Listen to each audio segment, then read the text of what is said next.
Are you over Christmas yet? It seems to be a never-ending season, doesn't it? The retail world begins Christmas just after Halloween, so we have the 30 days of November plus the 24 days of December, and that has us at 54 days of Christmas before the big day gets here. The church then tacks on another 12, and before it's all said and done, we get 66 days of Christmas.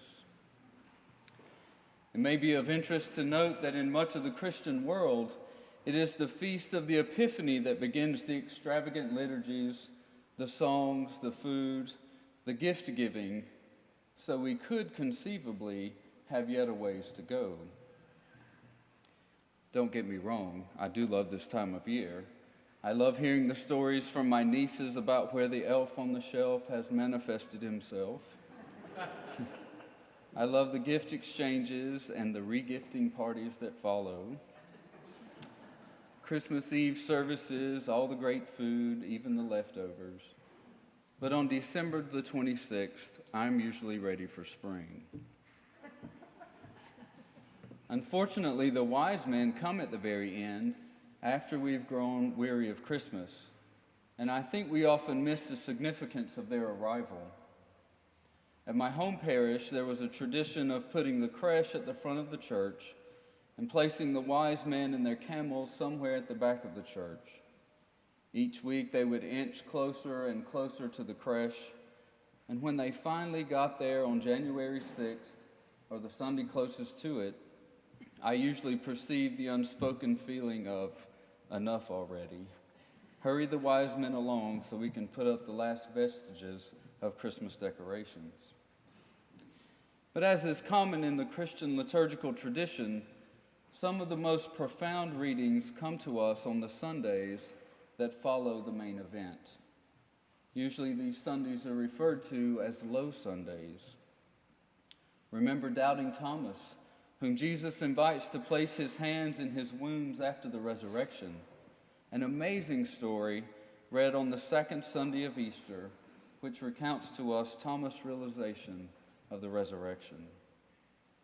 Then the third Sunday of Easter, we get the great story of the road to Emmaus. Beautiful imagery of the resurrected Christ walking with two disciples and being made known to them in the breaking of the bread. Christmas is no different. Last week we heard the profound prologue to John. In the beginning was the Word, and the Word was God, and the Word was with God. And we have seen his glory, the glory as of a Father's only Son, full of grace and truth. Beautiful theology and imagery. And this week, of course, we hear the profound story of the wise men. Now, the wise men are some of the most exotic characters in the whole of the Christmas story. In fact, they are such a popular part of the Christmas story that here at Christ in St. Luke's, we had 4 wise men in our Christmas pageant this year. After all, who doesn't want to be a wise man? The wise men are from the east, so they are presumably Gentiles, most probably Persian, Babylonian, or Arabian, which would place them on today's map in Iran, Iraq, or Saudi Arabia. They lack the law and the prophets. No angels visit them to announce the birth. But they are perceptive and wise, and are able, through their reasoning and study of the stars, to receive a cosmic birth announcement. And for 2 years they travel and search for the King of the Jews. For 2 years they travel to see a foreign child, a poor child, not in the nursery of a grand palace, but in a humble house in the backwaters of Judea.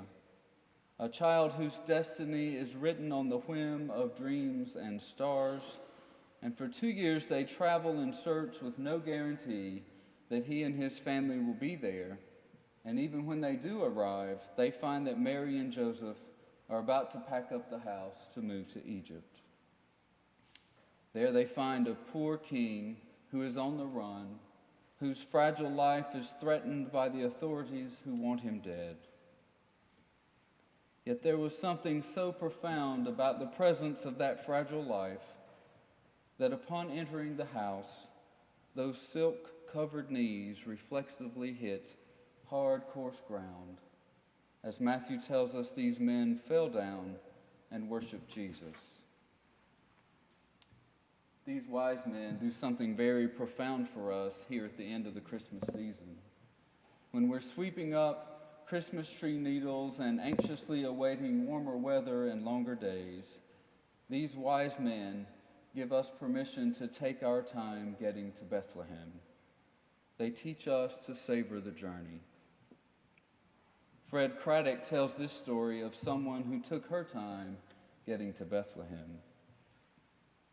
Adela Rogers St. John's, probably the most important newspaper woman ever in this country. She had a 60-year career working for William Randolph Hearst's newspapers, and she covered everything. The Lindbergh baby kidnapping trial, heavyweight boxing matches, presidential elections, visits of kings and lords and ladies. She covered it all. What a heady life. The important people of Hollywood were screened and said, "She was there. She wrote the story." A powerful woman. In Hollywood, she met a cowboy actor named Tom Mix. Some of you, Craddock says, are old enough to remember Tom Mix. He was one of the good ones. There were no women in his movies. He would just kiss his horse and ride away.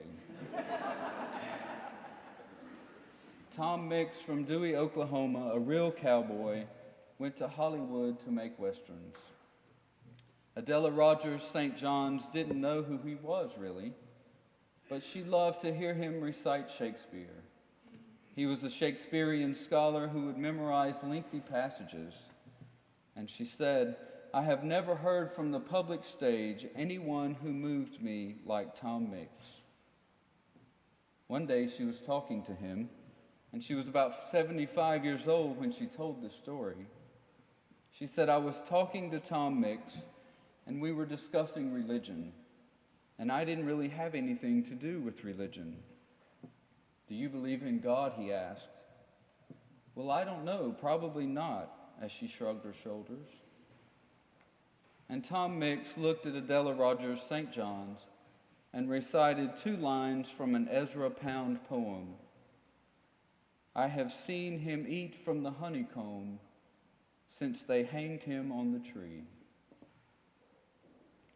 Years later, when she wrote her memoirs, she gave this title to her book, The Honeycomb. She made her pilgrimage to Bethlehem. It took her a long time.